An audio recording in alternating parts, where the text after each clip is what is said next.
So the other servers were equally bad. So I just went back to Chicago.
Also, I don't have a heat gun. So shrinking this will Got be... a lighter? Huh? Got a lighter? Yes, actually. Lighter works, just keep the flame far enough away.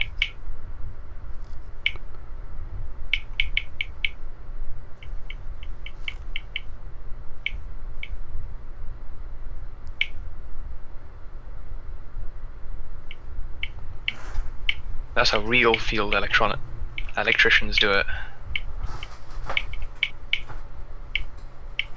I don't know if you've ever noticed, but a lot of electricians smoke. So I think that's they just have a lighter on them. I didn't notice. Because I don't know that many electricians. Well, they either smoke, or they have a preference for gas-powered soldering irons. So all they do is just unscrew the nib, light that up. Well, you can do what my friend did. Finish soldering and go, right, time to heat shrink it. Instantly go to unscrew the burning hot tip of his gas soldering iron. Rip the skin off 3 of his fingers. As you do. Oh, he's a dumbass though.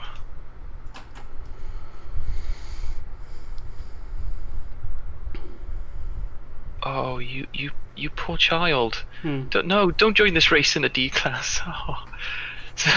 So this game has 6 different car classes. There's S, which is the top, and then A to E, going down. I'm driving an S, and this guy just joined in a D. He's coming last. I mean, the way I've been driving today, so probably so am I.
Trying to ram me off the road, this cheeky little bastard.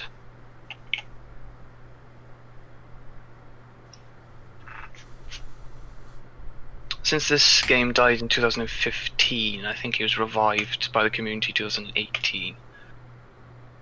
And there's, instead of just being the one server you used to be able to join, there's a few different community servers now. I Nice. just play the most popular one. Hey, I'm gonna try and reconnect my internet. Alright.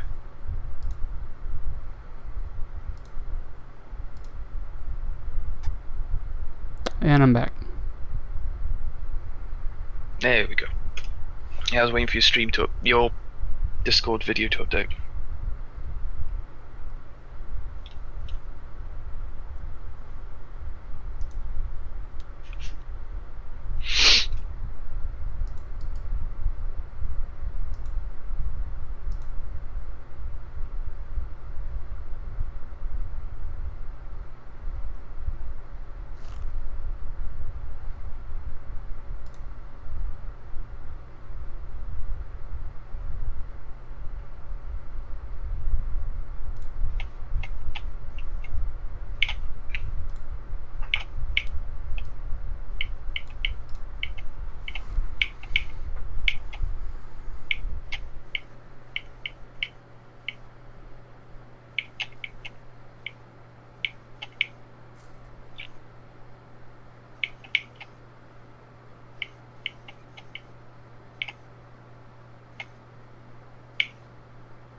God, the sound in this game is so broken.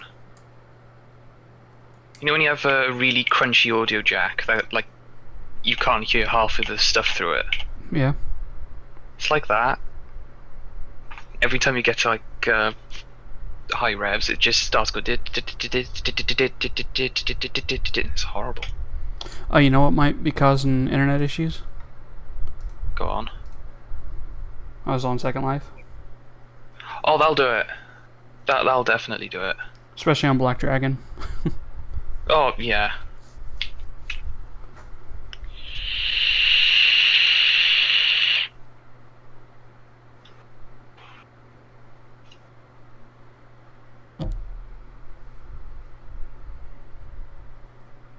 Apparently not, because it's still dropping.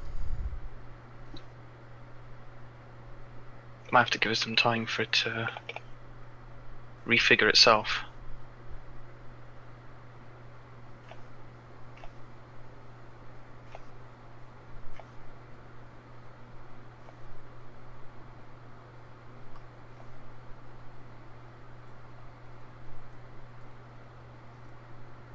I hate this solder joint.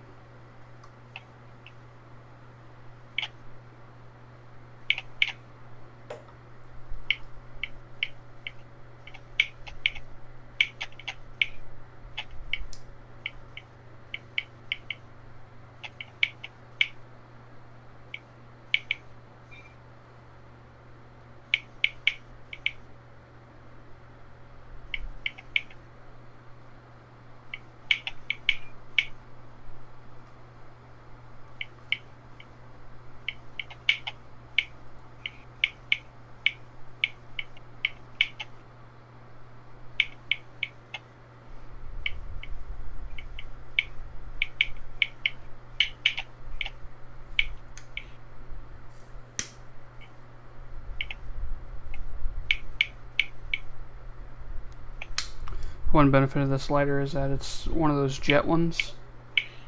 So No, jet lighters are just the best. Yeah, so instead of being a wobbly flame, it's a little puff. It just stays like straight in the direction. Oh, my lighter's in the car. Well, one of my lighters is in the car. Does this one still fucking work? Oh, it does. Well, 2/3 of it does.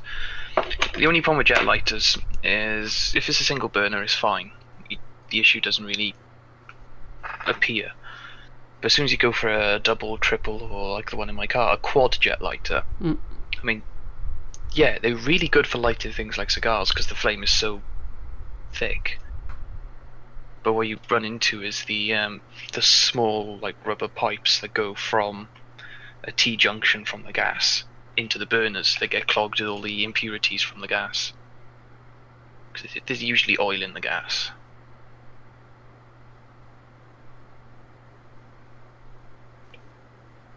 Cool.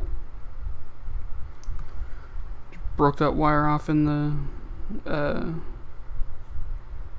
tubing.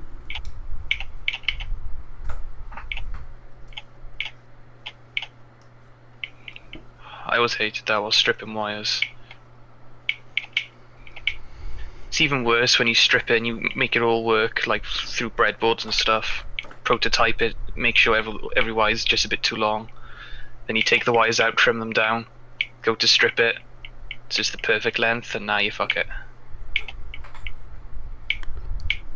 I gotta get fancy with my knife.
I'm also upgrading this from aluminum wire to copper.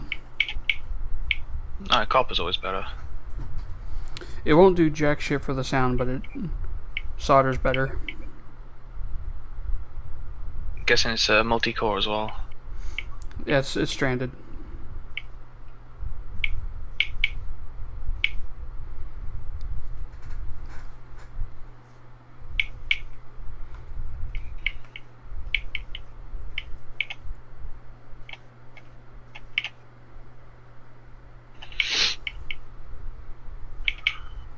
I always enjoyed working when doing like prototyping and stuff with single core.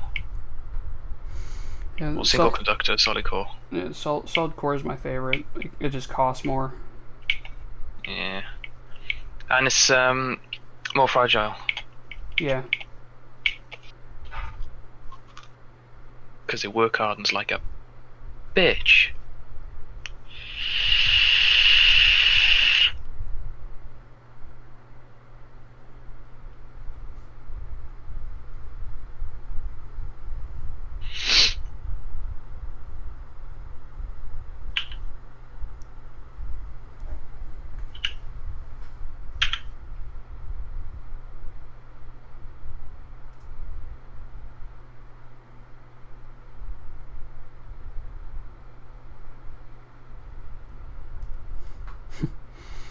It's funny.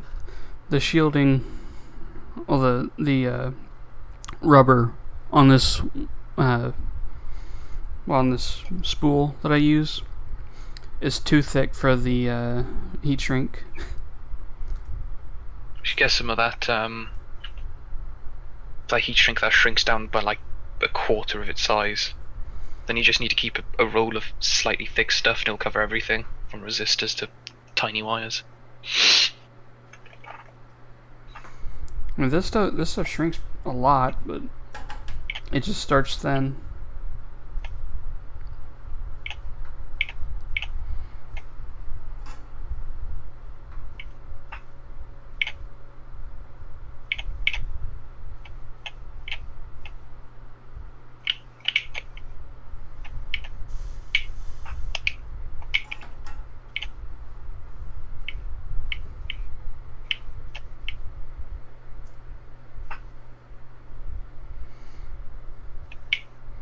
Now, my favorite type of conductor to work with is by far braided. Oh yeah, braided is always nicer. Cloth braided is nice because it covers itself. Oh yeah, it's just so much better. It's like you make a solder joint and then you let go of it and it does the work for you. It's because you have to peel it back like some kind of dodgy foreskin before you do any work. Yep. Yeah, the SG over there. That's what that used. Well, those pickups are now in that guitar.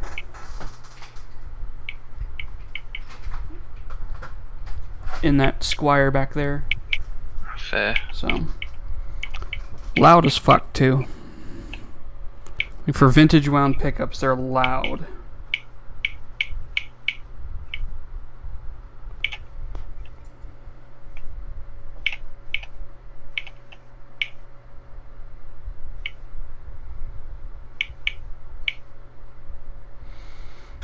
Alright, helping hands, it's your time to shine.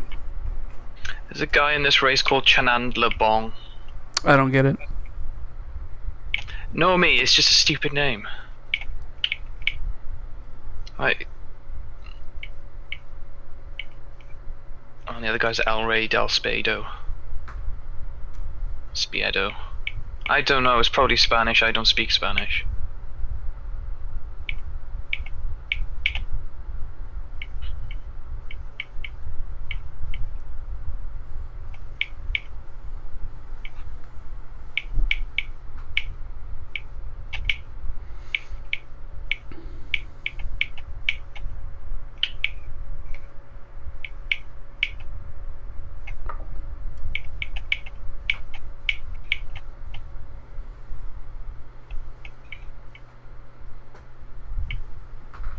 I swear this guy in front of me is using McDonald's Wi-Fi, he's lagging all over the place.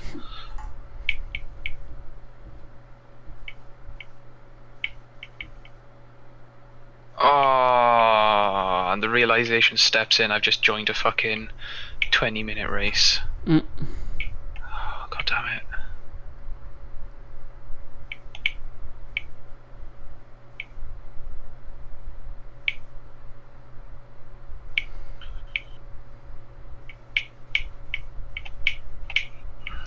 Guessing that one specifically is a timed thing and not laps or anything? No, it's a sprint race, but even in the fastest car it takes about 15-20 minutes. Ah. It's 40 miles. Yeah, it's the chungus of a race. Goes right around the outside the map.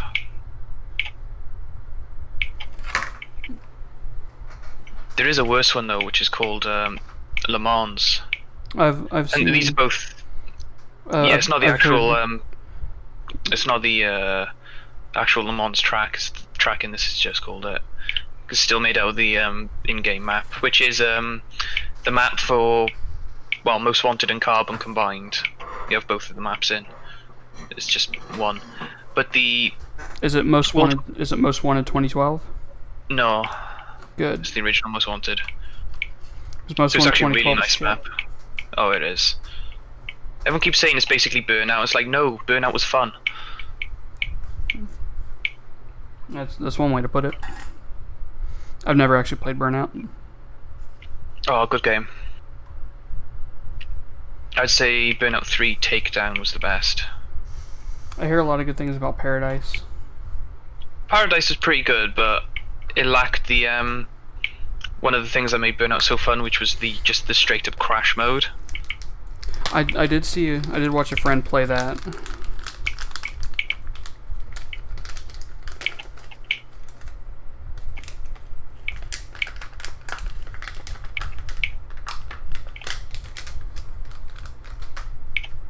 Oh, it was so good. It was that and Need for Speed Underground 2 shaped my childhood. And look what kind of person it turned me into. But what's good about Burnout is they continued it with Paradise, and fair play, they did a good job at it. Is instead of just having in-game music, they have an in-game DJ. And I don't know if it's the same sort of in-game station you listen to on both of the games. At least on no, actually I think it is. You just have different DJs, but the in-game station is Crash FM. And at least on Burnout 3, every now and again you just, like, between the songs, you'd be saying about guys tearing her up down like at the dockyard if you want to come and show off to him and stuff like that. But it's not done like other like in-game radios. It actually just sounds like a guy on the radio. They actually did it quite well. Okay, now I gotta think of how I want this to be. Keep that and be off. Yeah.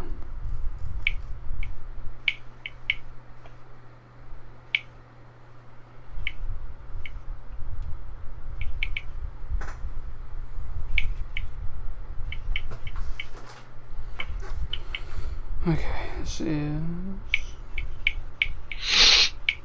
Wow. It's like 5 mil thick.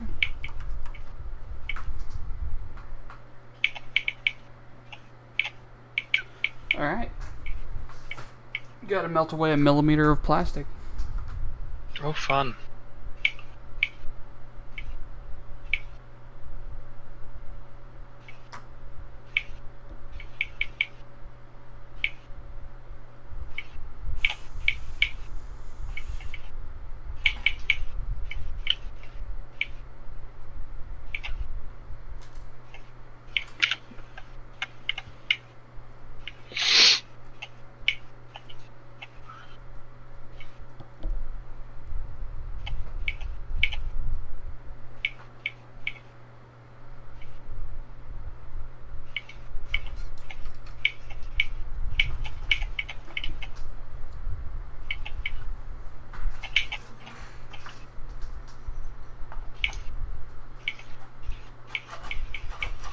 I think it's absolutely started pissing it down outside in rain, but I can't take my headset off to check.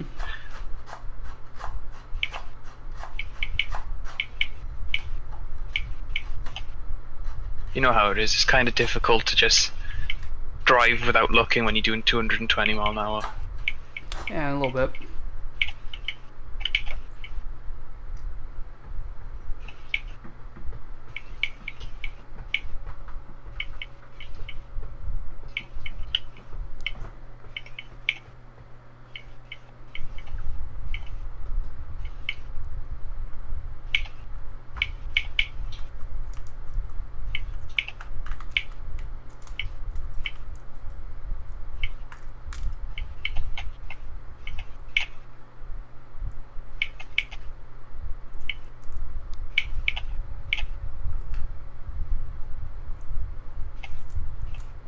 What? Okay, car. Took a jump and just front flipped off it.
Almost.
My legs are going dead.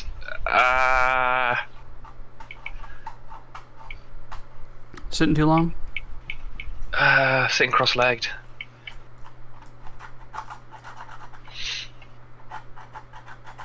And I can't move them because if I move them, I pull the cable out my Xbox controller. Because it's right underneath my foot. Then I'll probably crash.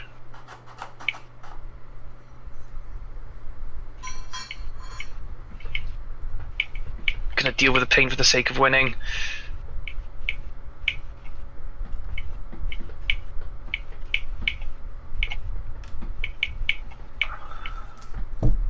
%10 left. Come on!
That does sound like raining. Yeah, I can hear that through my headset now, that was loud.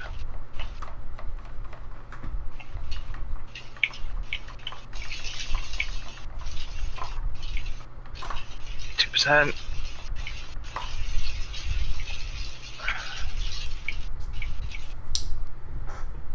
%. Come on! Finished. Oh. Oh. Oh, that was really hurt, man. Yeah, my total time was 15 minutes 46 seconds. On this end, it sounded like something else. Oh, it's my first leg, not my third. Oh. Oh, it hurts so much. My other leg's completely fine, it's just gone dead. It's just my left one just decided to go, you know what, I'm gonna go past numb and just become hurt.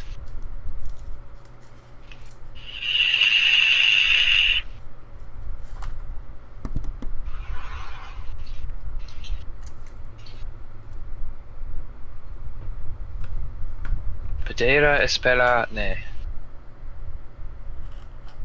Wish I could speak Spanish, because a lot of people in this game do. Grammar, yes. On the plus side, I get 100k from it. Oh, and a 45k cash reward. Nice. And the hunter's up. Fuck yeah. Everything's coming up Millhouse.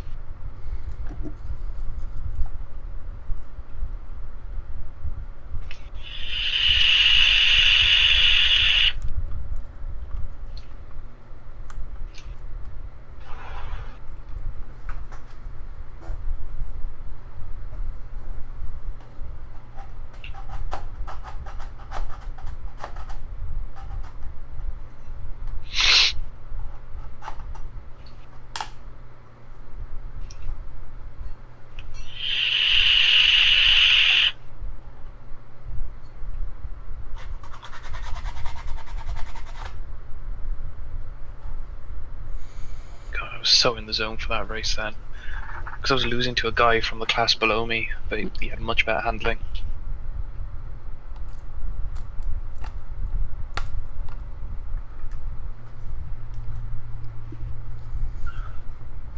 Just glad that track had a lot of straights. Straight is overrated. Well, you know the most wanted in carbon maps. You have the motorways. They have bits of straight, but even those straight bits are curved.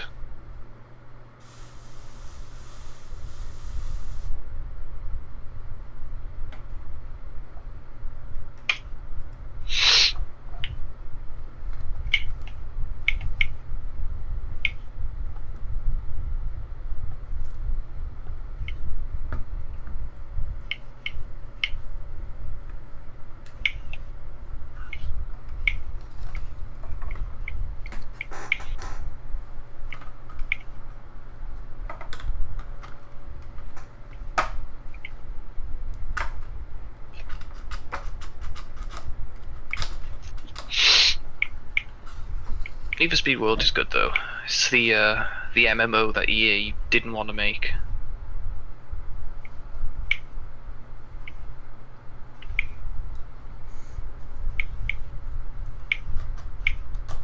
At this point, I just don't want to play anything made in relation to EA.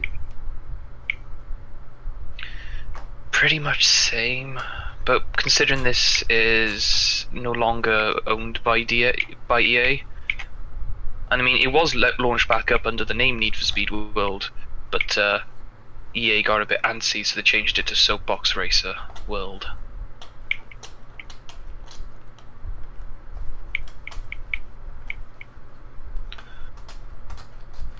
Like, for all intents and purposes, it's the same game when it comes to like driving physics and stuff like that, but more cars have been added by the community and the microtransactions have been nuked from the face of the planet. And all the cars that were locked behind microtransaction paywalls and stuff you can now just buy with in-game cash and stuff. They've done a good job of it.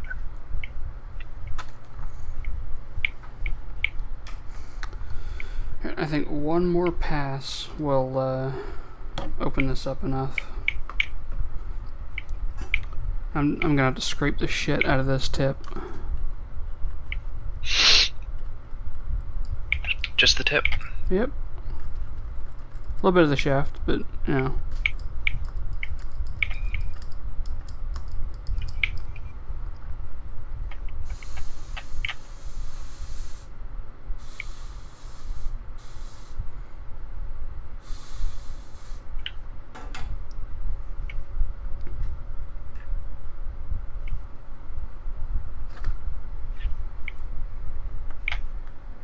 Considering this game is 10 years old, it still looks good.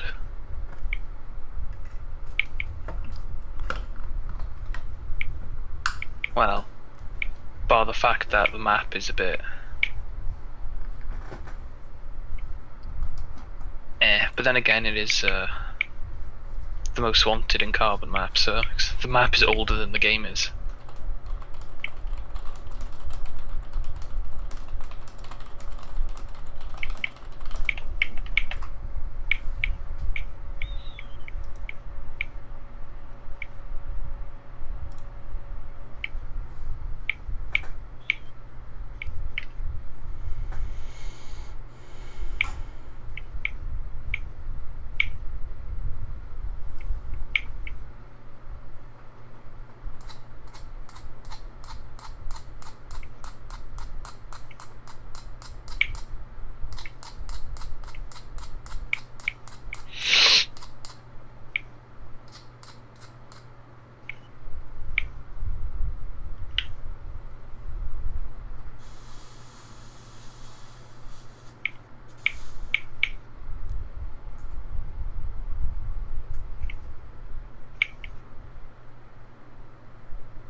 Oh, they've I don't know if you've heard, but I think it was yesterday or the day before, a mod for Most Wanted came out, the original Most Wanted, called the Papega mod, and it is just memes.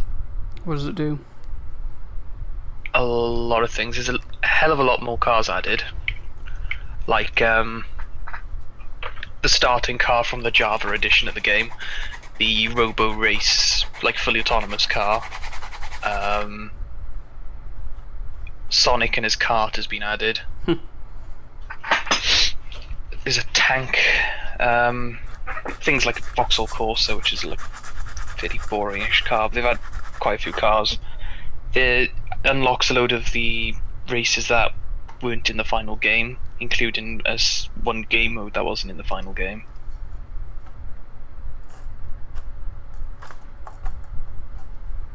Changes up the blacklist to like a lot of car streamers. It is literally a me mod. It looks pretty decent in fairness.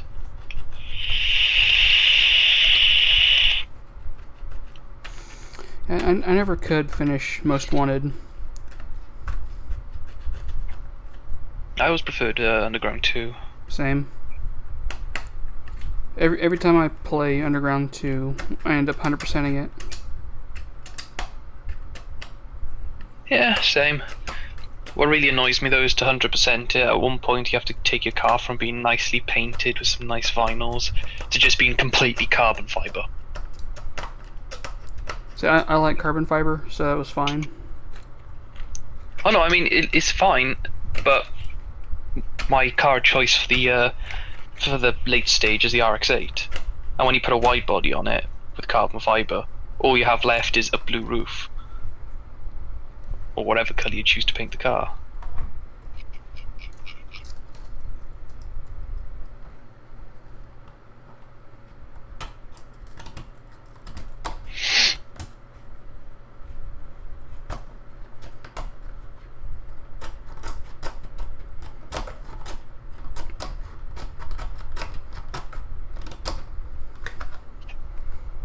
My main color of choice is anything from iridescent. Yeah.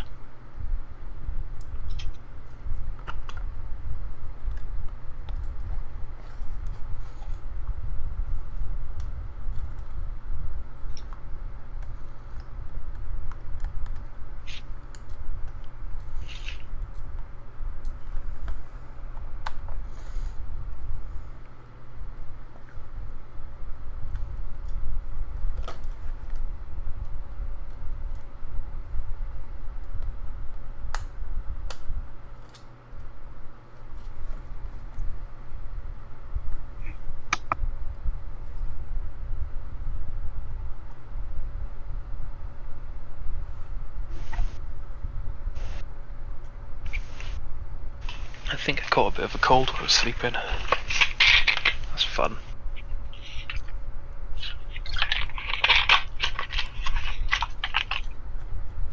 Or it could be from work earlier, since it was just constantly raining.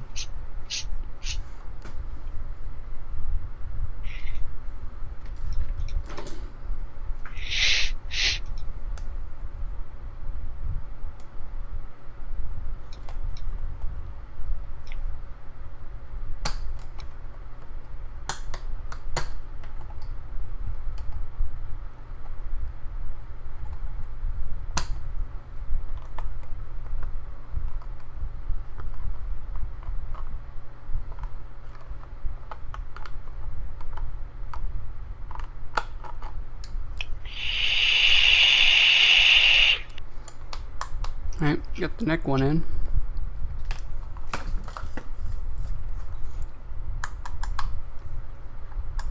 One of 3 down.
That was really loud. Yeah, I didn't mean for that. I forgot what volume my Nest was on. Can you hear that? Nope. Good. That's the right volume then.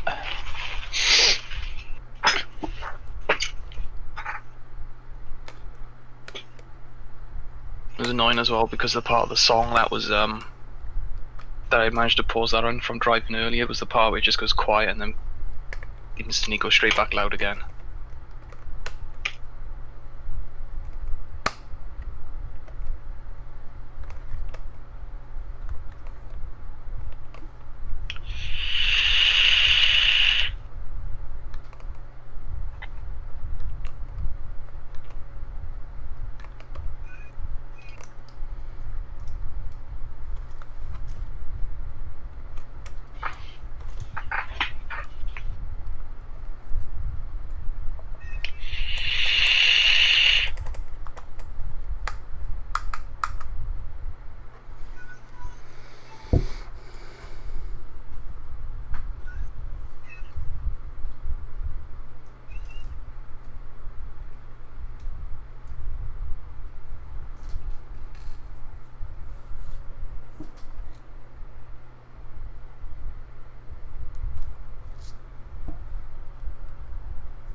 Right, to make sure I do this grounding right, I pulled up the wiring diagram.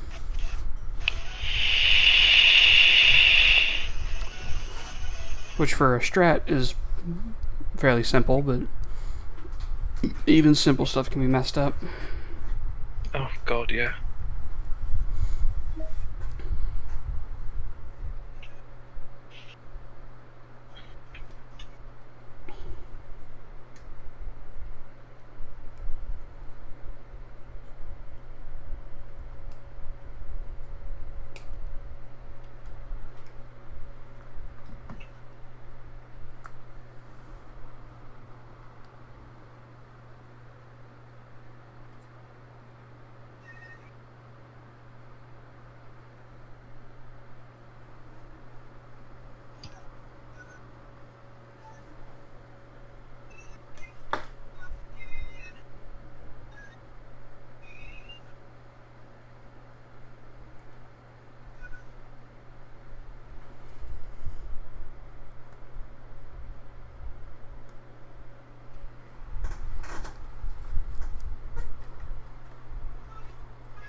I do have to wait for that to cool down so I can scrape it. The solder's not sticking to it.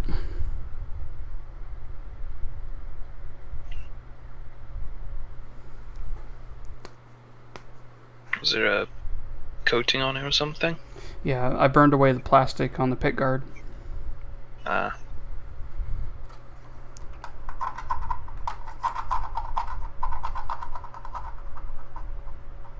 Do you have sandpaper? I do. Because that would probably work better. Just loop a bit around your finger and rub it there. Well, I'm still gonna wait for it to cool down. Well, yeah.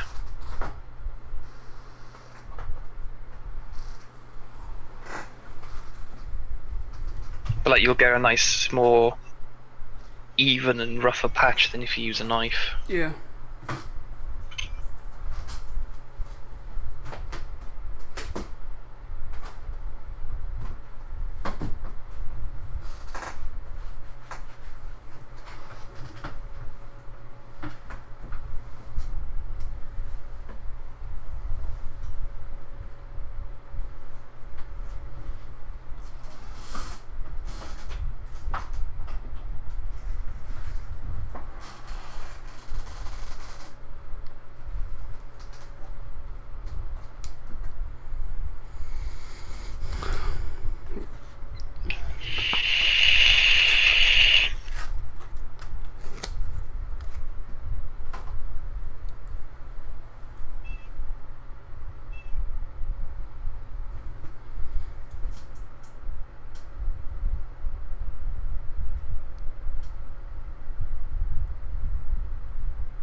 Do you know about how long it takes for a soldering iron to cool down?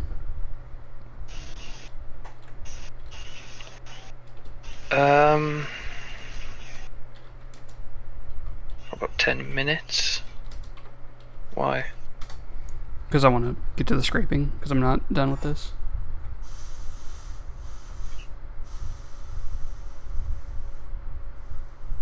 Yeah, you probably dip it in some water or something. The pad I have on here to scrape, well, to get stuff off the tip is wet paper towel. Yeah, be one more thermal mass. It's not sizzling anymore. Could either be that the tip is cooled down enough that it won't sizzle, or the water's heated up enough that it won't sizzle. So I need the thermal mass. The water's hot. There we go. It's not really hot, but it's like, You wouldn't want to hold on to it. yeah. It's like shower that's a little too high. About 50-ish then. Celsius, that is. Something like that, yeah.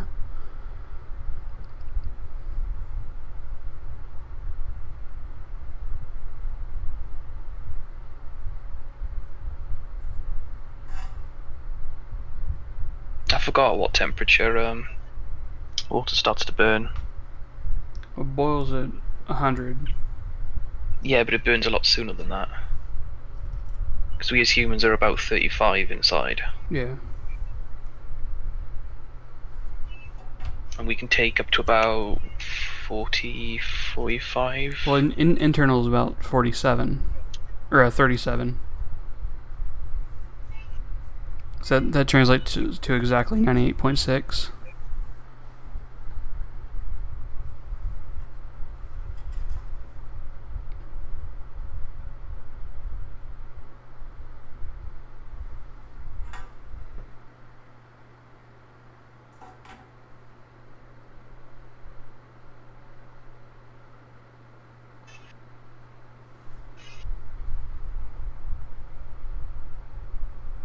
If there's any heat radiating off it now, it's very, very little. Oh, the back of your hand is always a good way to test it. Now, I'm not saying you should do this because it's quite dangerous, but just tapping on the back of your hand and seeing what it feels like. So I held it above the iron, and it's warm.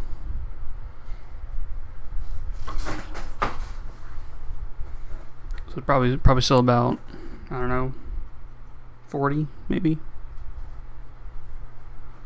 It's not enough to make the water sizzle anymore. Hmm.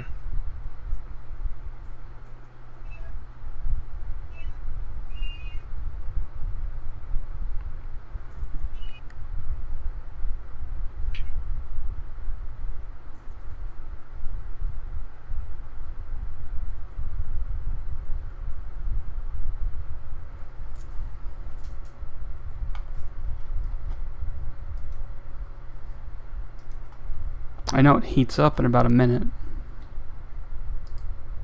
Well, yeah, it's easy to make something heat up, not cool down. Yeah. That's why heaters are much smaller and more efficient than fridges.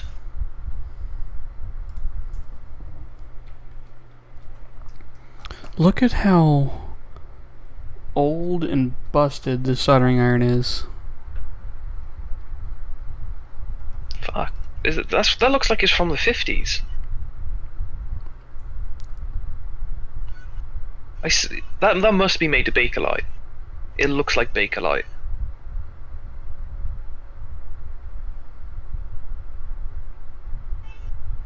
And it's one that you just plug into the wall. There's no like station. The tip is screwed on with a screw and not the whole thing being threaded. In fairness, if you buy the cheaper soldering iron out there today, it will be direct into the wall like that, and the tip will be held in with a screw. All the ones I used to use in school for electronics were like that.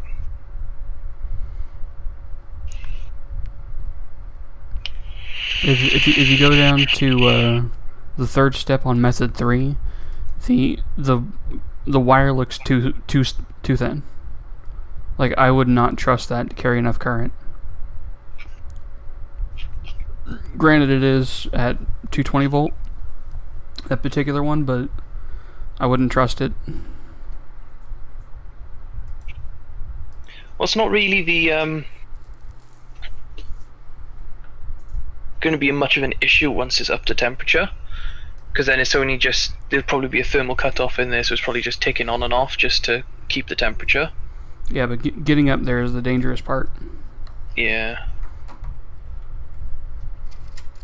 Anyway, you guys are all screwed up with your electrics anyway. You don't have standardized ground pins. We do. Every single one of our plugs has a ground pin. I Whether mean, it's I actually thought you just meant, grounded or not. I mean, anything that's installed new from like 2000 onward has a ground pin.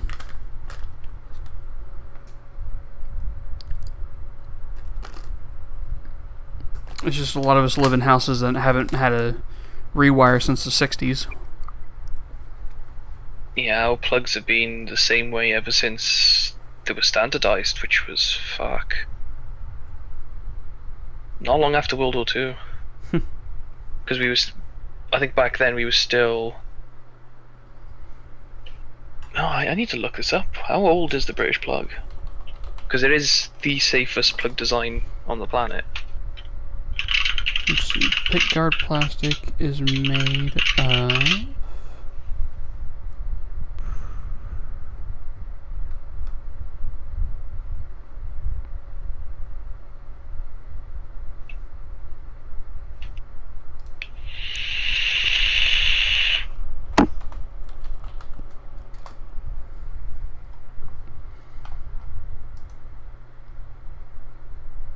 What's really interesting is our shaver plug is practically the plug you guys use.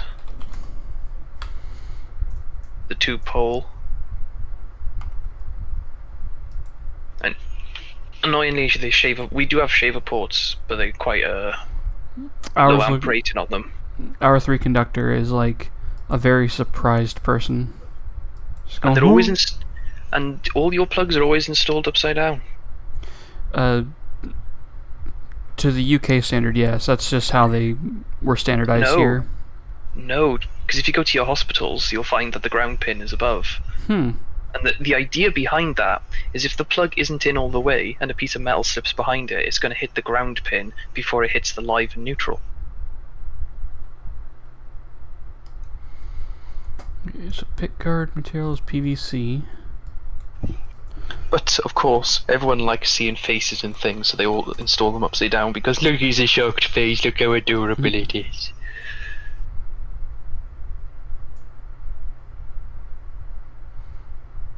A melting point of PVC is... Come on, tell me the actual number.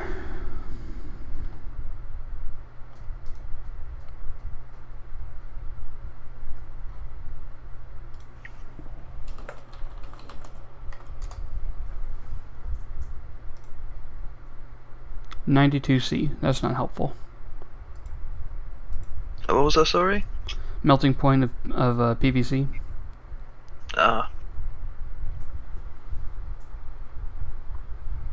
And the body is fairly cold now. It should be cold enough for you to do something with it. It'll be warm, but it won't burn. Here, I'll hold up to the in front of the camera. So like, this ridge here usually gets pretty hot. Like even the plastic part, and I can just get right up on it and not like it's just kind of warm.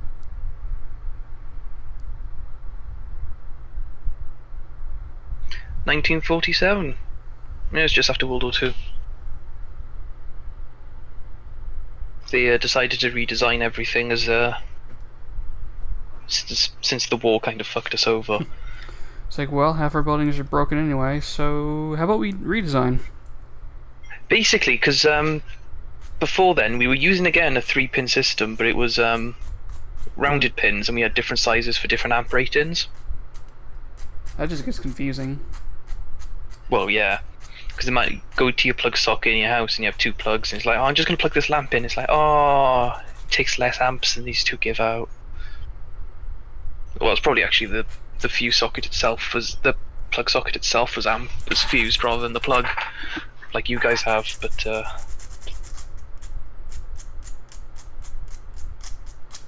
fused plugs is a great idea. Like, the ones we use around water have their own fuse.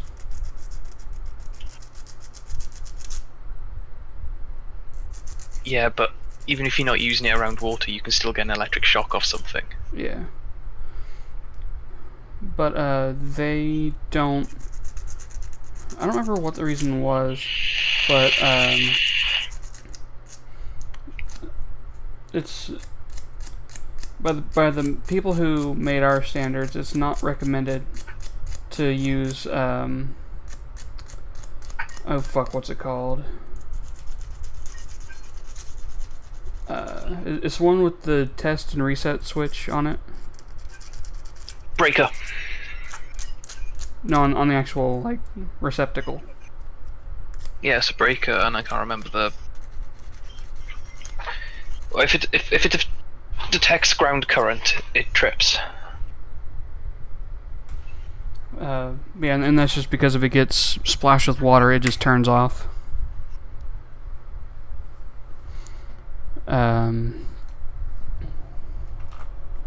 Let's see. US receptacle with reset. It's also used outside. GFCI.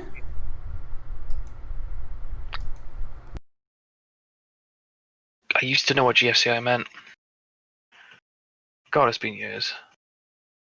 Wait, hang on, you're telling me with there's folding plugs in this country as well, it's just no one fucking uses them? Why?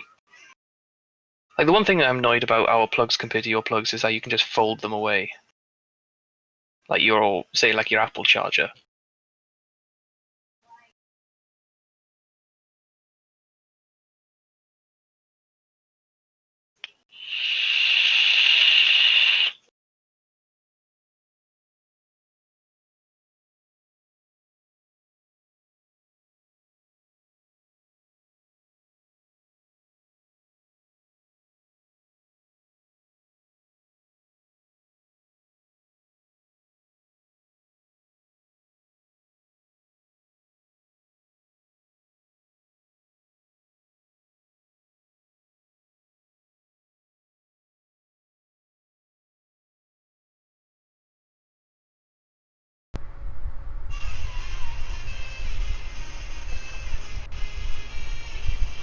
Can you hear me? Yeah, I can now. Yeah. Okay. So what were we talking about with the pins thing? Like, one thing that our plugs are a pain in the ass for, compared to yours. It's like ours are stronger because obviously they got thicker connectors and all that crap. But yours fold. Well, not well. Like the normal ones are just inline things where the cable comes straight out of them. You wouldn't really need them to fold. But when the pins go to the side like ours, having them fold would be great. Like all the Apple chargers, the pins just fold about the way, so you just end up with a cube. Oh, you're talking about like have a wall wart and you fold the pins into it. Yeah. Some stuff uses that. Most people don't spring for it because it's more expensive. Yeah, but it'd be nice to have like the option if you're traveling somewhere. Especially if I'm traveling, like when I've gone on holiday and I say take my laptop with me. You have the power brick, and then you have the. I keep going to say kettle cable. It's not a kettle cable. It's another thing. You know the same kind because it's the same thing that plugs into a PC's power supply. Yeah. Or the 3-pin bubble equivalent of it with more rounded stuff. But having the plug on the end of that folding would be great.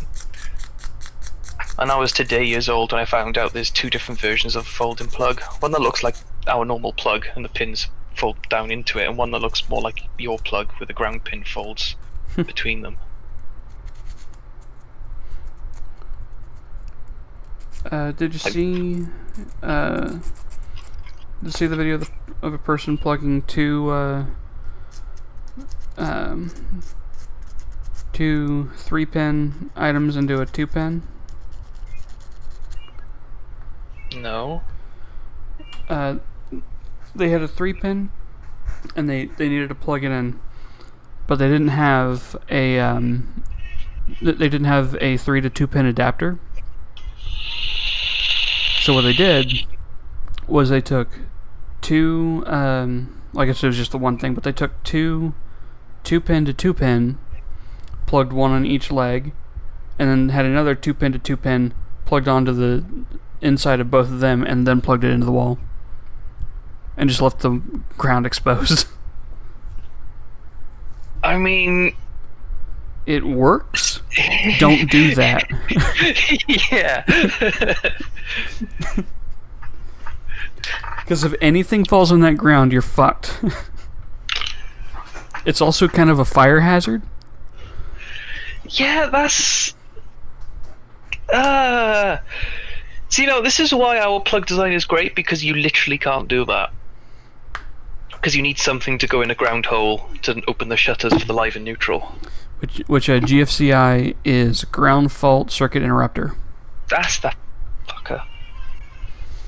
But when I asked about that when we got our house rewired, they basically said, if it's not near water, don't use it. Why? I don't know. Sounds like the most stupid thing I've heard.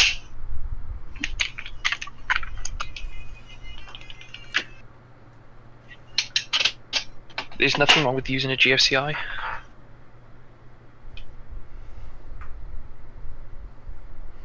Like, it's just safety. I've been saved from a heart attack thanks to GFCI. Wait, no. I electrocuted myself and it didn't go off. I know. I have a strong memory of there was 2 GFCIs on a long chain of extension cables, and I was messing around with a vacuum cleaner motor to try, because I was going to make a go-kart out of it. And yeah, 240 volt motors are probably not the best idea to do it, but I connected directly up, well, took the entire vacuum apart, connected directly up to a plug, and I just disconnected when I wasn't using it. And I twisted the wires together to try and show someone, and they kept coming apart. So you know what the smart thing to do is just hold on to the wires to make sure the connection stays there while you plug it in. And yeah, a nice instant 240 volts right across my chest. But I think because the extension cable was so long, They both didn't trip because there was not quite enough current, and I didn't quite get the full shock that I should have, which would have held me in that position. Other way around. 120 keeps you on there. 220 kind of just explodes. It didn't explode though. It was just a zzz, and I twitched to fucking throw it down. Do you have heart problems now, though? No, but I'm probably gonna have them anyway because my granddad's had a double heart bypass. Mm. Yeah. And he's had a heart attack. my dad's side has a like hereditary weak heart, so I have that to look forward to. Well, speaking of, my mother has that as well. She has a big heart at the moment because it's weaker than it should be.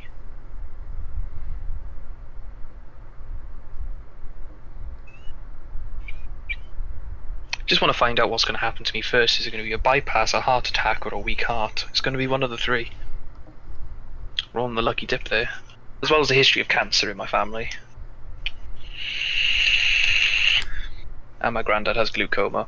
I'm really not in a good family when it comes to medical. On the plus side, because my granddad has glaucoma, and history of cataracts as well, but because of the glaucoma, I now get free eye tests for life. Nice. Which is really useful because I got one coming up now at the end of the month. Well, start next month.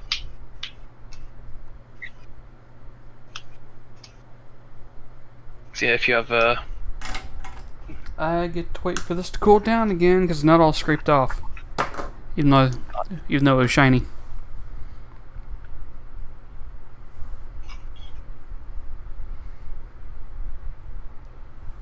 I really need to get a grinder. Tool, not app. I'm just gonna use the knife on the rest of it. What, for dating? Because it'll actually scrape it away correctly.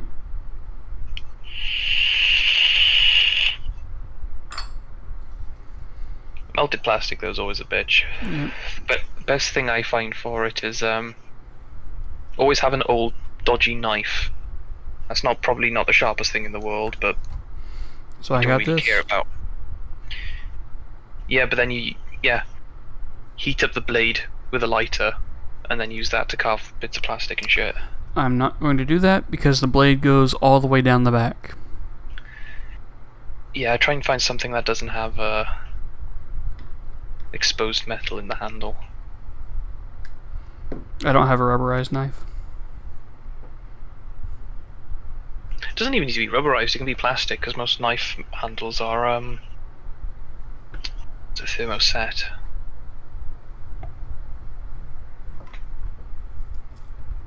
The plugs with the switch on the plug itself, not like on the socket. That's cool. I've not seen that before.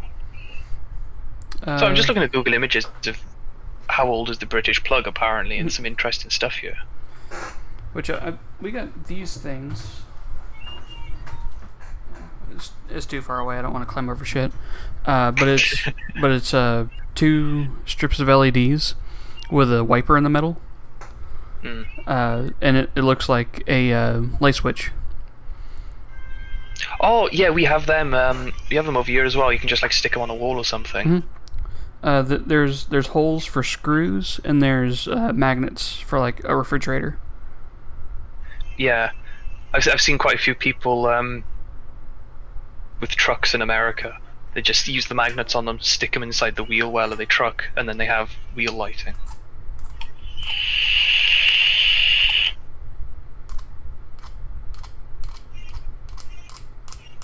I'm really tempted to buy like a pack of like 10 or 20 of them. Just stick them all underneath my car and have really discount neons.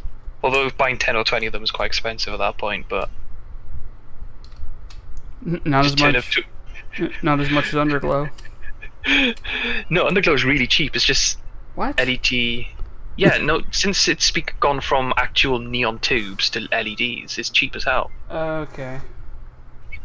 Like, all you need to do is measure the underneath of your car, like all the bits you want to put neon in quotations. Cut your LED strips to the size, and then add a piece of wire then to get past the wheels or something. And you can just do your entire car with it. So Dad got house lights today, and we're slowly but surely converting everything except for our dimmer switch lights to LED. And on the packet says 40 watt equivalent, 18 years. It's like, yeah, there were two options. There was 9 years and 18 years, and the 18 years was only $2 more. So that's gonna last 7 years. What do you mean? Oh, they won't last 18 years. I mean, LEDs last a hell of a long time. Oh, they do, but they won't last 18 years. That's 18 years of just being on. Turning them on and off degrades them a lot more than just having them on. But the real selling point was 72 cents per year. Yeah, they don't use much power at all. To give an idea, a single kilowatt hour in Indiana is about $10. I have no idea the price over here, but all I know is we spend way too much on electricity at the moment, and it's probably my PC causing it.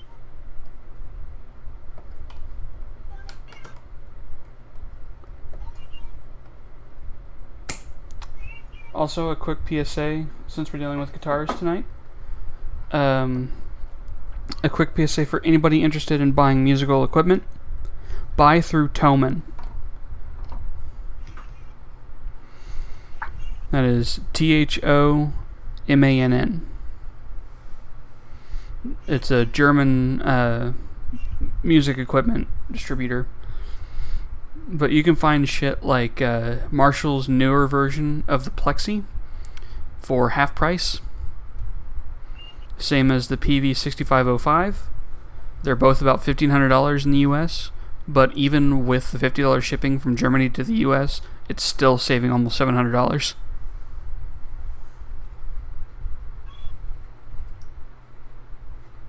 Plus then you can get you can also get this Harley Benton guitar that I got for $200, and that's after shipping. Or you can get, or if you're more if you're happy with the guitar and you need an amp, or you have an amp but you don't have a cabinet for it, you can get a Harley Benton 1x12 for about $100. And no, I am not sponsored. I just saw a deal. I'm glad you said that, because I was waiting for you to finish and I was going to say, this stream is brought to you by Thomann.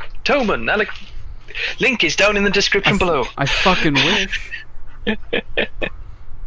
Sponsor me, Thomann. I'll play all your guitars. All in one day. Just one session. You joke. I send every single variation of every single guitar you have in stock, and you will play them all, one song each, the same song, non-stop, until you're done. Yeah, I could just play every time there's a break in Jesus of Suburbia, just swap guitars. That song's 9 minutes long, but it's segmented in 60 seconds, or 90-second chunks.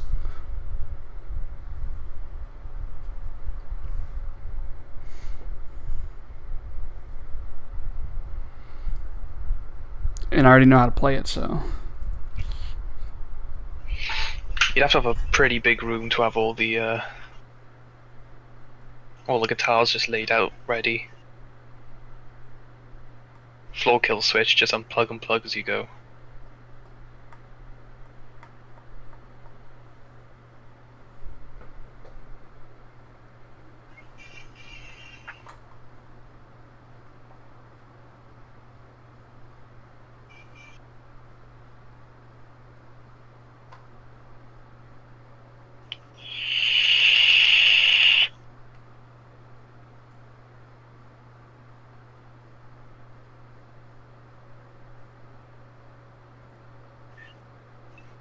So, related to plugs and random electronics, but unrelated to pretty much anything we've spoken about other than that, What do you think parts? about Apple not including the charger anymore?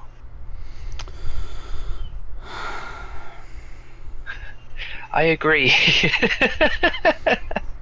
I understand it from one angle, and it's not the correct angle.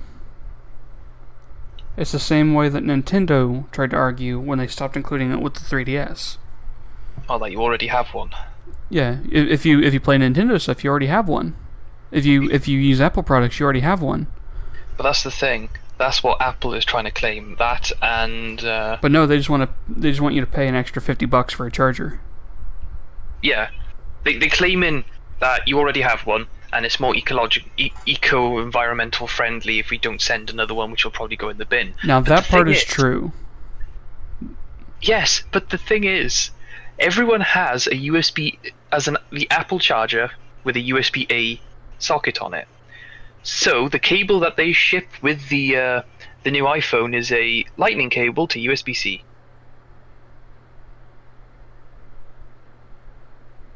So unless you bought the iPhone 11, you gotta buy a new plug anyway. Mm-hmm. Do they do wireless charging at the moment? Yes, they've been doing it for a few years, but now they've released a actually no, I think they've only just released wireless charging. Either way, they've brought MagSafe back and a wireless charger to go with it. So the iPhone 12 has a ring of magnets and then a single magnet then outside of that ring for a locating magnet. So now you can magnetically attach a card holder to the back, so you can keep all your bank cards in and your rewards cards, and then lose them instantly when you put your phone in the pocket, and the card holder just flies off onto the floor because it's being held on by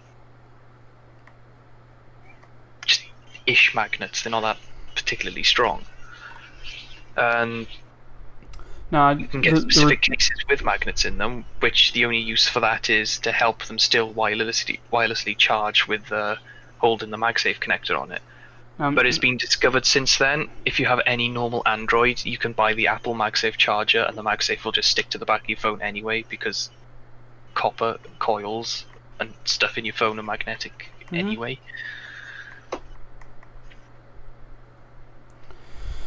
Yeah, now the return of MagSafe is a positive. Yeah, but people wanted it on the MacBooks. People want it, not as a wireless charger on an iPhone. People want it on every Apple device, as they should, because it's their best method. I think what needs to be invented is USB-C mag. What needs to be done is for the European Parliament to say that you can only have one connector on a phone. They have. Good. Remember back in the days when you used to get phones with loads of proprietary connectors that just look like, well, the iPad, the Apple 12 pin or whatever it was, the fat one? Kinda. Well, back in the days when the 12 pin became a thing after FireWire, I think it was around that time anyway, the European Parliament did say all connectors need to be standardized, and that's where they all went to mini USB, then micro USB, and now obviously we're on USB-C. Because everyone except Apple is fine with it. But I think the way Apple's getting away with all this shit is because their devices are not intercompatible with other devices anyway.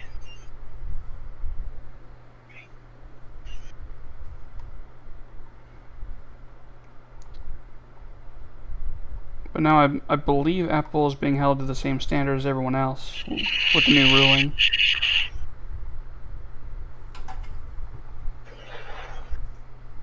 Well, they've made their laptops USB-C.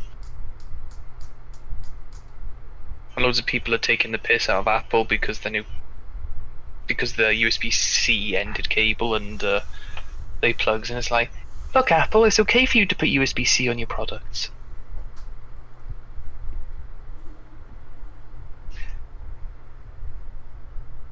I bet the way they're getting past the ruling at the moment is by saying shit like, we already have, say, 1 billion lightning cables we need to get rid of before we can switch over to the new method.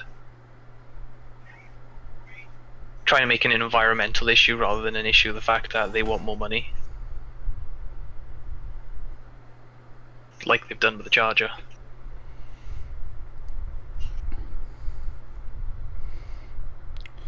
Which what they can do is just save those lightning cables for existing products.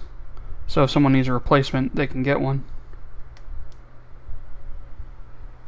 Because eventually those are gonna go away, but someone's gonna want to still use that device.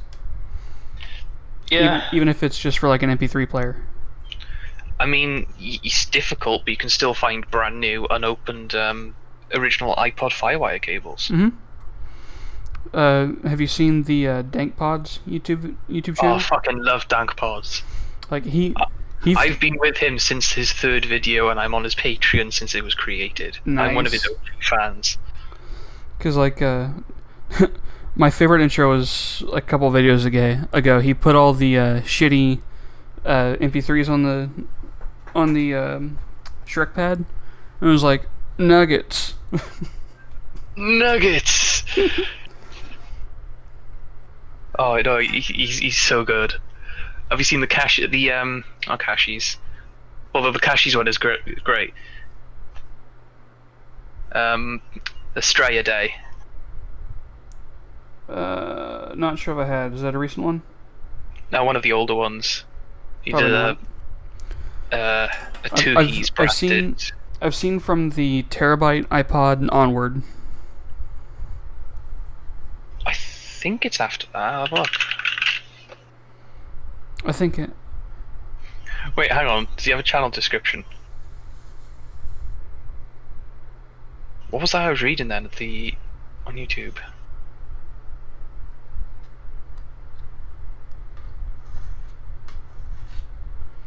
When you search Dank Pods on Google, the thing that comes under is obviously the first thing is his YouTube channel link, and the description underneath it is just hi-fi is a stretch, but there's some good stuff in here somewhere. I bought Raycons. The Straight Day special is the 1 terabyte iPod. Yeah, the 1 terabyte iPod is his 3rd video. And the Straight Day is the 17th. Oh, he's a fairly new channel then. 1 year old. Because I found that when I was trying to find a decent iPod style thing that doesn't use iTunes but has storage expandable or enough storage internal to hold all my shit. Just Rocketbox and iPod. Although I think with iPods these days, if you plug them into a Windows, you can just copy and drag its stuff over anyway. Well, the problem with iPods is they don't have enough storage. I mean, you could just flash mod it. See, that was the other option, because like flash mod would be nice. Well, after a lot of difficulty, he got a 2 terabyte working, but I don't think he'd want more than 500 gig really. If that. I would. Well, after a terabyte, you start getting into RAM issues inside the software. Well, the capacity wasn't the issue. It was that if you have more than 50,000 songs on a 6th gen and more than 70,000 songs on a 7th, yeah, it just would reboot if you tried to shuffle them. Because, well, it's still a RAM issue at the end of the day. Yeah. Because it's trying to take in all the track titles and shuffle them.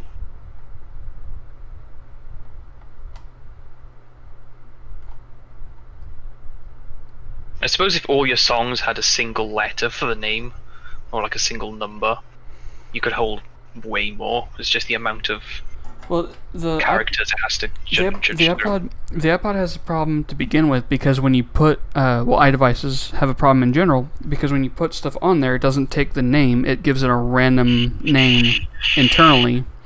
Because like on my iPhone 4, I have it modded, well not modded, but I have it jailbroken to have a file structure visible, because that was before they let you do that by default. And when I go to my music folder, it shows, like, I can click on a song and it'll play and it'll show the right title, but in the thing it'll have random string.mp3.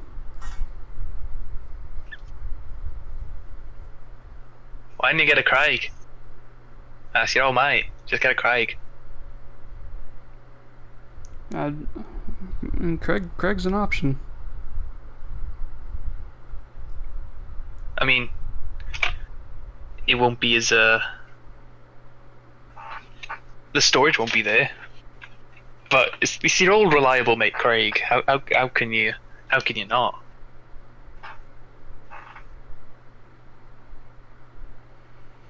What was that one recently?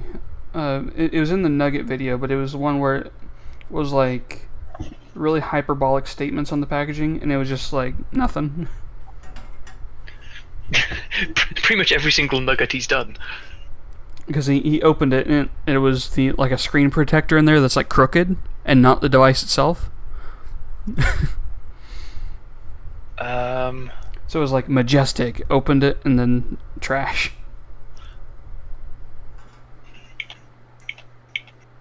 Oh, you on about the one that was he opened it and the nugget was still in its nugget bag? Yeah.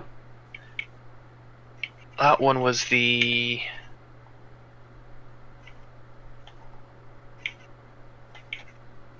Oh, that was a really recent one.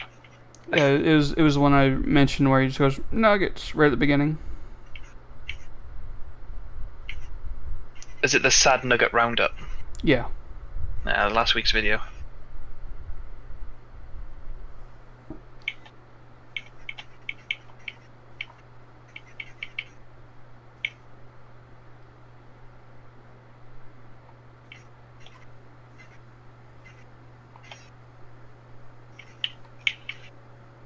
Have you seen any of his Patreon videos? Nope. Oh, there's some good ones there. Does he do time delay? No, the videos on his Patreon are only on his Patreon. But you can sign up for $1 redo a month. I often don't have $1 redo a month. Yeah, same. Hopefully now when work starts paying me properly, I can give him $2 redos. And I can just share the videos to you then. Alright. Because they are just unlisted YouTube videos. Yeah, you can just send me the link. Yeah.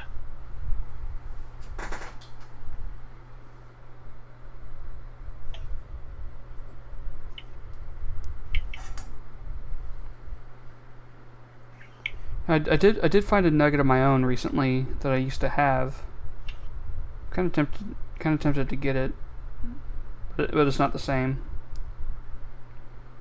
I miss my original nugget. I don't know where it went and just disappeared one day. I don't even know the brand of the one I got. Dad just found it in like Meyer. I really want to get an iPod Classic, but after some dickhead made a 1 terabyte iPod, the prices have skyrocketed.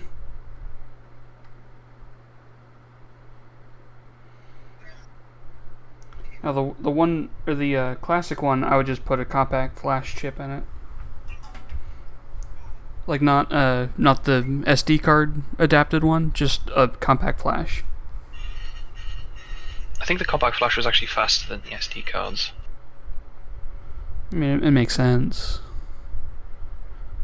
because it's closer to, I think it's closer to a solid state hard drive, and an SD is just like a USB stick almost.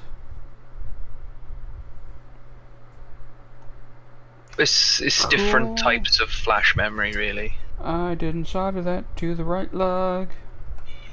There's different types of SD and of memory, and different ways the device itself configures them.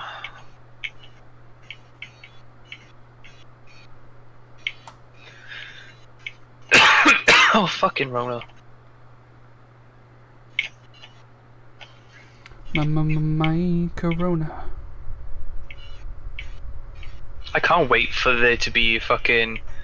Someone will make like a highlight reel of the Corona on YouTube when it's all over, and that will be one of the songs for it. And I'm totally understanding why Weird Al doesn't want to make that. Oh yeah.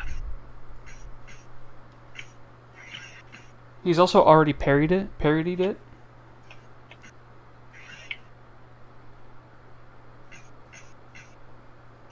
Well, you can almost guarantee that Rucka Rucka Ali's probably going to do it. Who?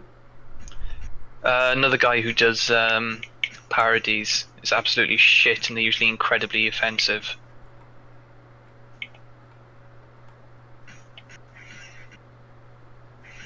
I don't even know if he's still going. I was never a fan of him, but I knew a load of people who really were a fan of him, so I had to suffer through listening to it sometimes.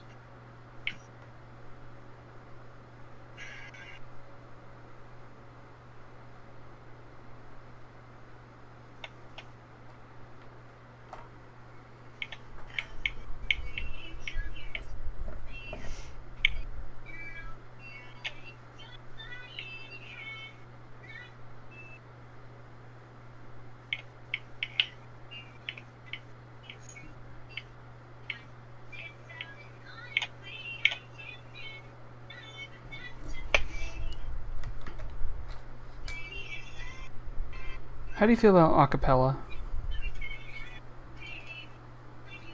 In what aspect? Have you found any of it you like? Does beatboxing technically count as acapella? Modern acapella does include beatboxers. Then yeah, probably, yeah.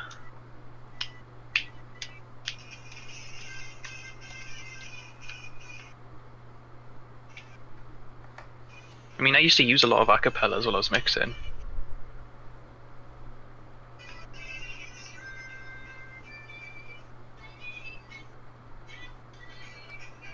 Oh well, music removed versions of songs, I guess. Isolated vocal tracks. Basically. Because the three go-tos now are pentatonics, home free, and voice play.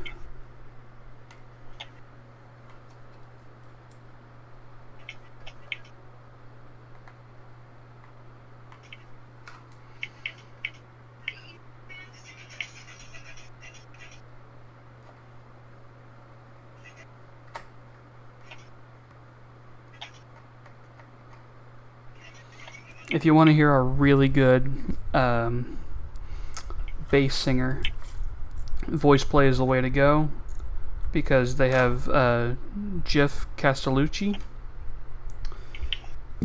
and he frequently goes subharmonic. Like the Oogie Boogie song, they tuned down an octave just to show him off. Fair. Because It's insane, like how deep some people's voices can go. Well, the deepest voices I know of are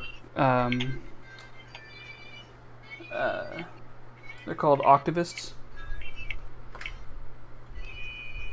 So like you know the temple theme in Doom Eternal? No. Okay. Well, Doom Eternal has a theme when you enter some temple. That's just a super deep, almost sounds fake, dude like doing Gregorian chants layered on himself. It's just a dude. Fair. He has his own YouTube channel. And it's like take subharmonics, but instead of it being subharmonic, it's like a full chest note.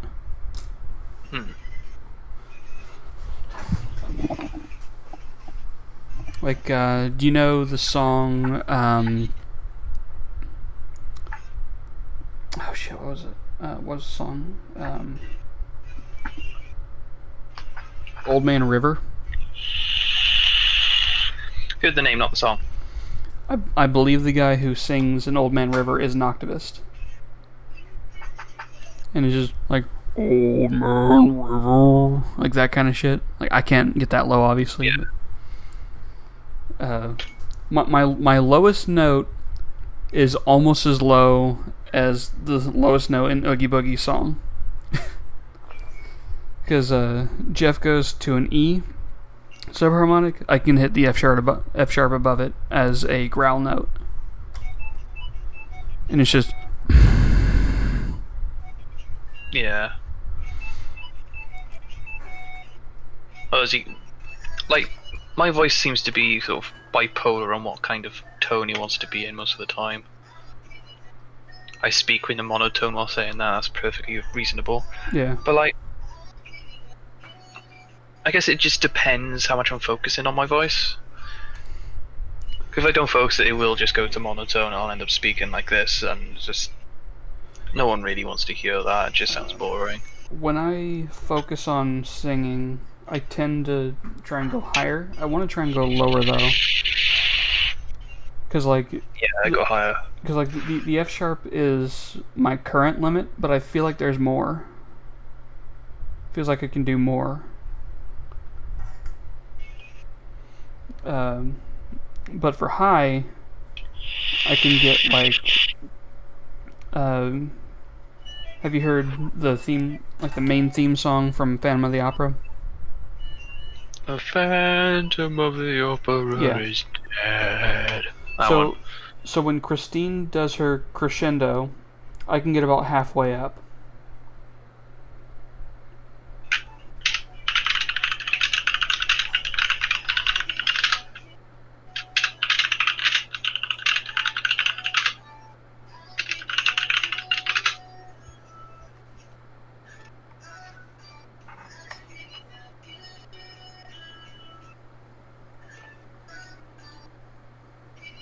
Are you looking it up? No, I'm waiting for a race to start. It's just taking forever.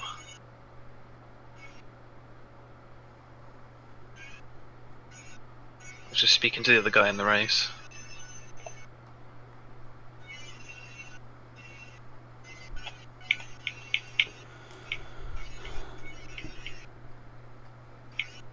I can look it up after this though. It'll take about 2 minutes.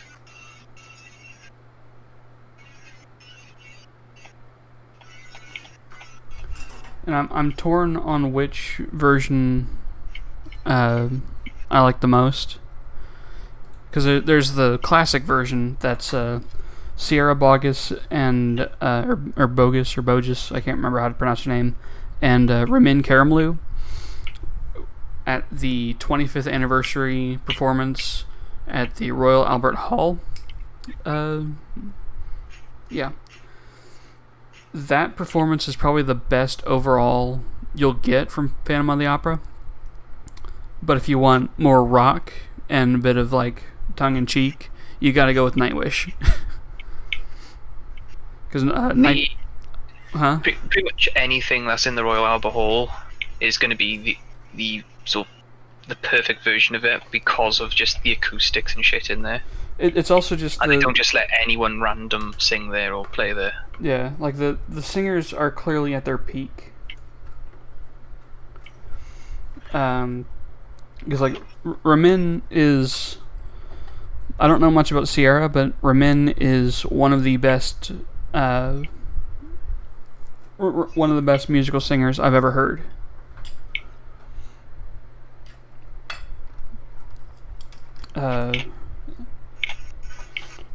I am a bit jealous of him, because not just for his voice, but because he got to sing with his inspiration. So if you know anything about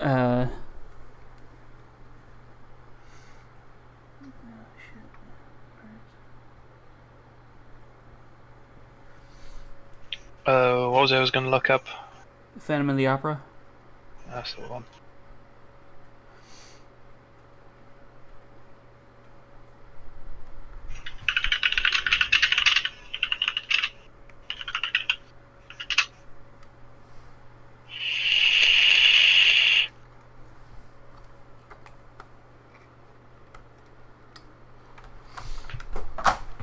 But be sure it's the 25th anniversary Royal Albert Hall version.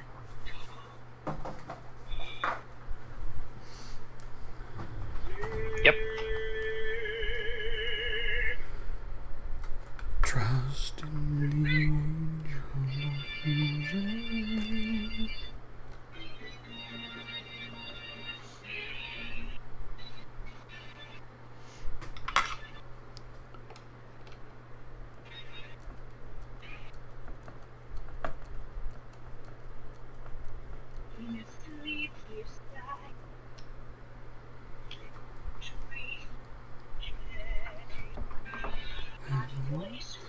calls to me and speaks my name. Dream again of my friend. The ultimate praise them.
Right here.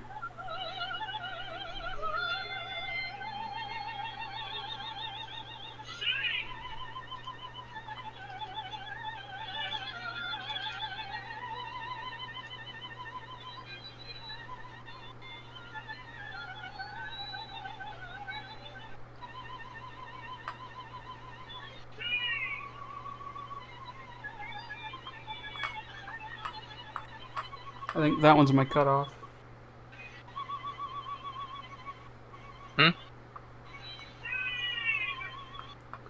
I think this note or the note before it is where I end. Because she goes way higher. Yeah.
My throat feels sore just after listening to that last note.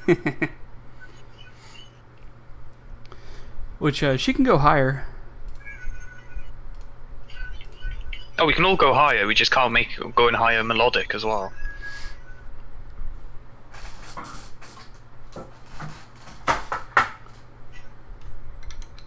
So you guys won't be able to hear this, but I can.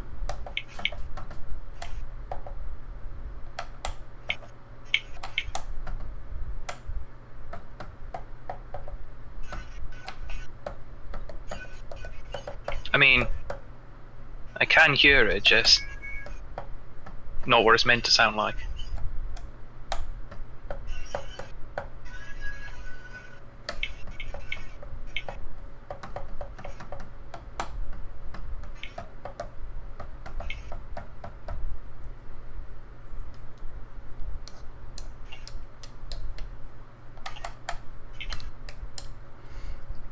Alright, this guitar is now rewired and grounded correctly.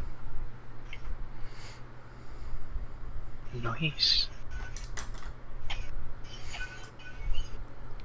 And now I need to screw the pick guard back on. And then restring it.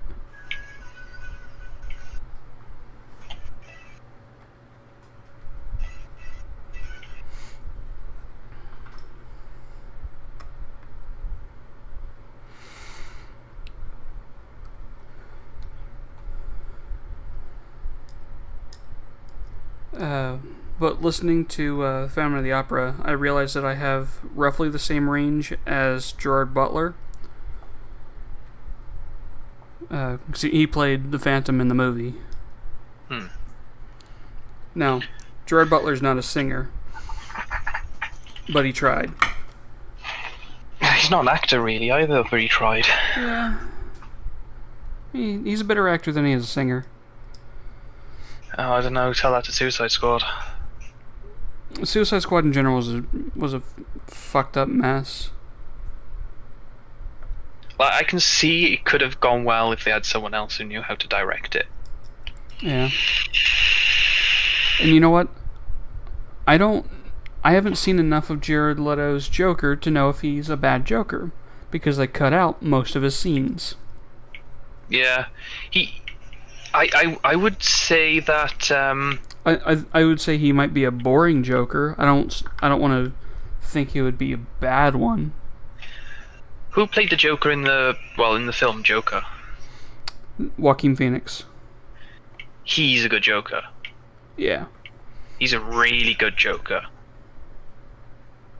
Like, I prefer him over Jared Leto. Joaquin.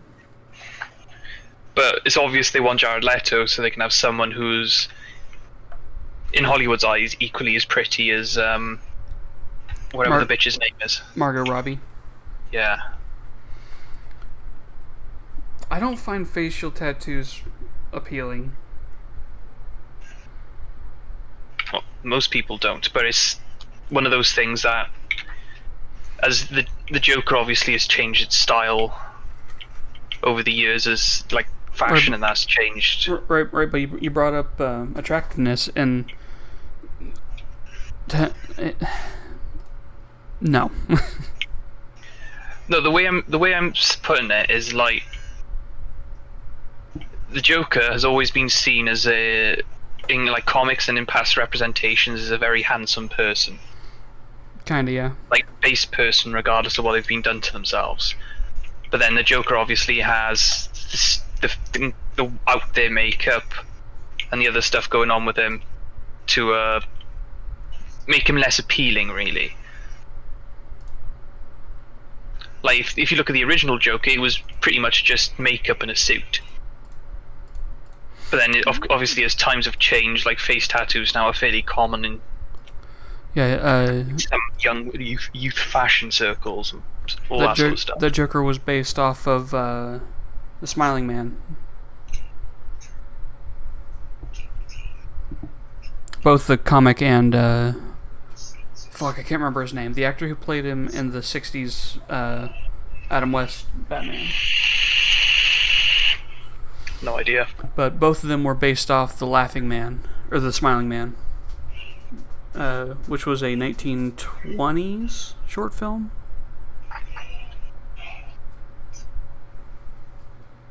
Yeah, well, my point is you can see the way the Joker has changed with the styles, and in that, again, you said his name, I've forgotten it already. The Joker film. You can see that he had, because it's in a sense the making of the Joker. It's Joaquin Phoenix. Yeah. And because that's in essence the making of the Joker outside of the sort of the accepted canon, that he fell into a vat of toxic waste. Well, the failed comedian one is one of the ways that Joker came about. Oh, I had no idea. I thought the only one I knew of was vat of toxic waste. Yeah, it was the Killing Joke. Is either the Killing Joke or the Man Who Laughed.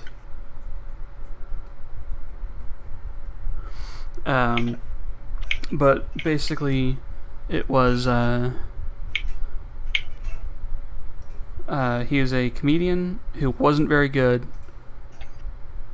and then his wife was in the hospital giving birth. Her and the baby died. But to help with medical bills before that, he fell in with the mob and was made the Red Hood because they just wanted to basically just make fun of him. And that's when he fell into the vat of acid because Batman scared him.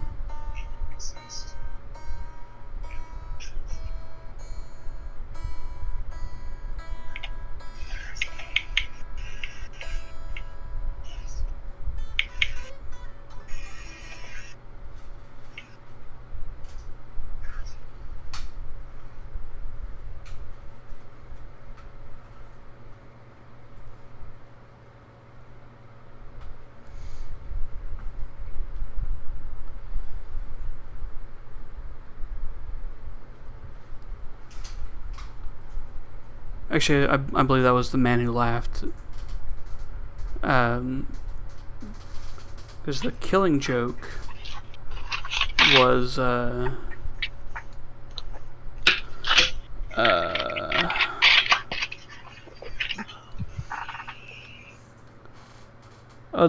Killing Joke was, I believe, it's been a while since I read it, but it was Joker escaped from Arkham, of course. Then led Batman and Jim Gordon on Wild Goose Chase. No, that's a different one. I'm thinking of Arkham Asylum.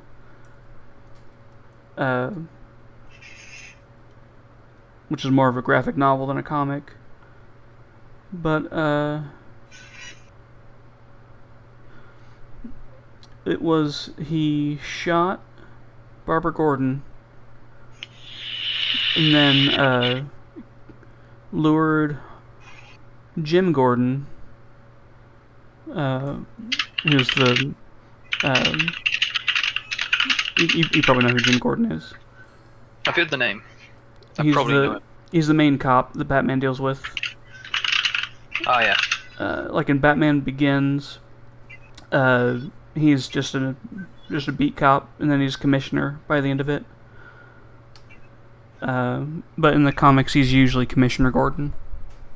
I mean, is it canon that in Lego Batman Jim Gordon steps down? I think so.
How much did you hear?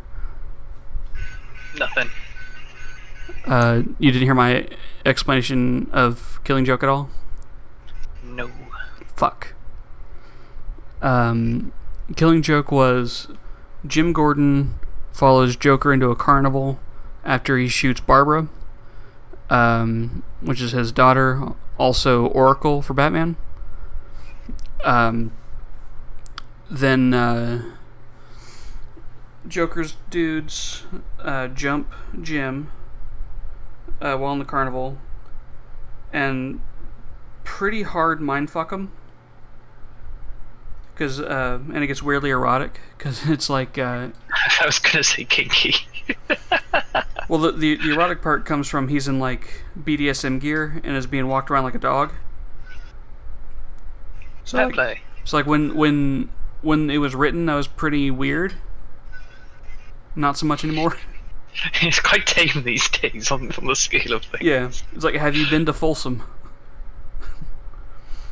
Have you been on Second Life?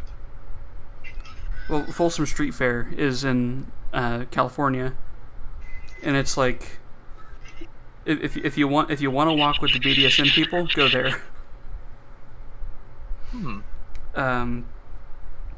But Batman gets Jim out of there and corners Joker, who just straight up gives up, and he's depressed.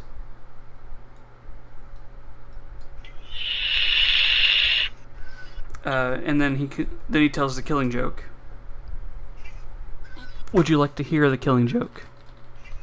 Go on then. Alright, I gotta look it up because I don't remember what I don't remember exactly what it says. Alright, Killing Joke.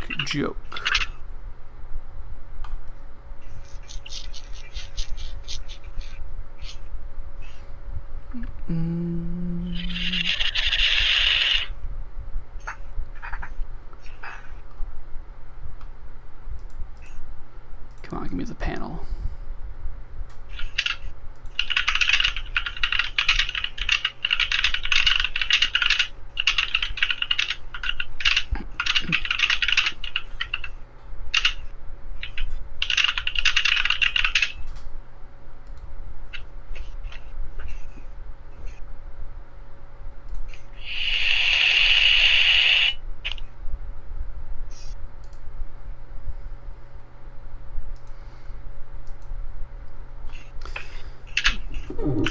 He says the night reminds him of a joke.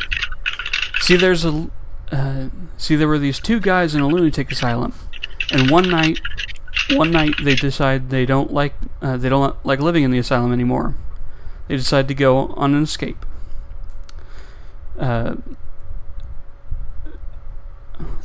They get up on top of the roof, and there, just across this narrow gap, they see the rooftops of the town stretching away into the moonlight. Now the first guy, he jumps right across with no problem, but his friend daren't make the leap. You see, he's afraid of falling. So then the first guy has an idea. He says, "Hey, I've got my flashlight with me. I'll shine it across the gap between the buildings, and you can walk along the beam to join me." But the second guy shakes his head and he says, "What do you think? I'm crazy? You turn it off when I get halfway across."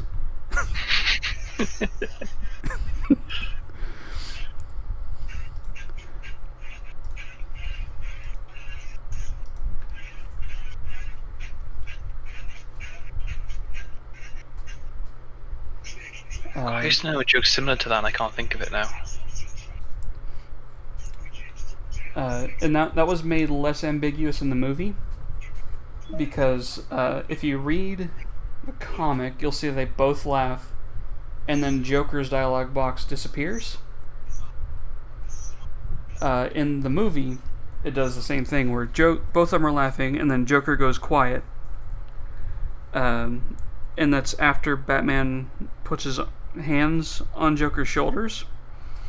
So people think Batman strangled Joker.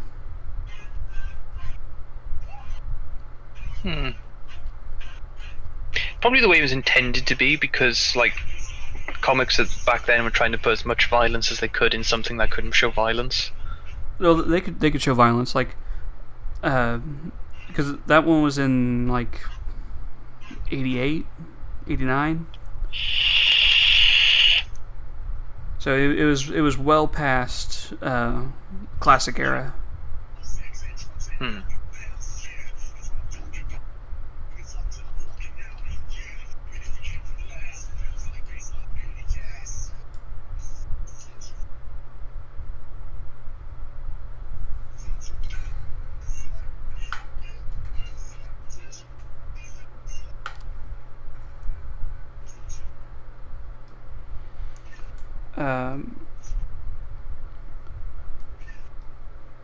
My favorite part about Batman is people don't understand that Batman has killed before.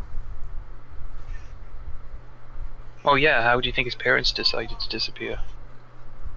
It's How all his a parents what? conspiracy. Because there's one comic where a guy escapes from a lunatic asylum, not Joker, and he's so much of a problem that Batman straight up takes the bat plane and drops a noose around the guy's neck and hangs him while they're on a moving vehicle. Oh. And he just says it's probably better this way.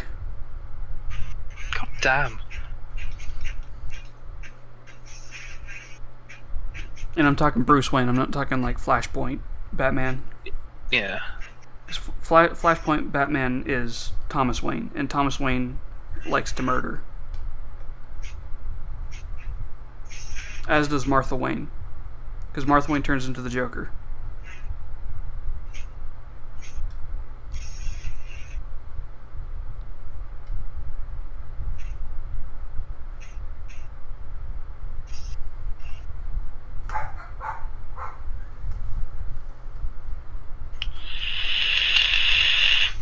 Sounds like people are home now.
Yay!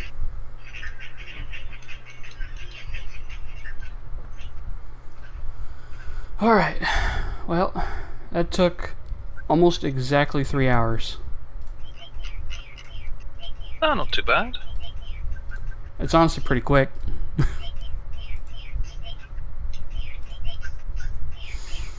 Didn't realise it'd been so long as well. I can finally set this back to my dark modes. Thank God.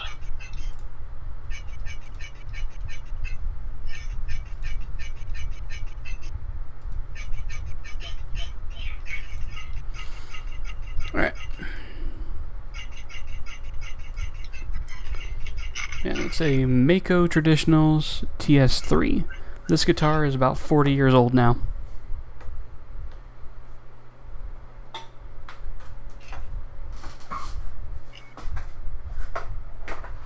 I also skipped Squire and I went straight to this because it's the one my dad gave me when I got my first guitar that was mine. He just gave me his old one. Fair. He started off with a nice one. One of the funny thing, Go on.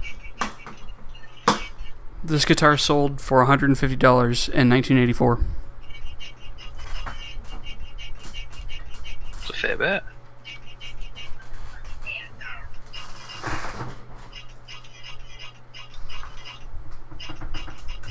I actually want to check that. Inflation calculator. Let's do I don't know, June 1984, just for the hell of it.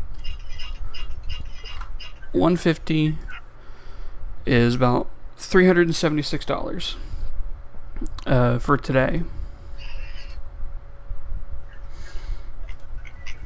But I got stuff to clean up. I gotta let the dogs out. We're dropping frames like crazy still. Dropping 69,000 frames. Nice. Nice. So I'll see you guys probably next Friday on Ben's stream. He wasn't feeling too great, so I just did this with Zay instead. Yay! I'm a reluctant compromise. I mean, tonight was gonna be a chill night anyway, and the choice was guitar or Dark Souls, same as for you. So all that really happened was I asked you to join instead of Ben. Fair. Next week, probably gonna be another chill stream because I just can't with Final Fantasy lately.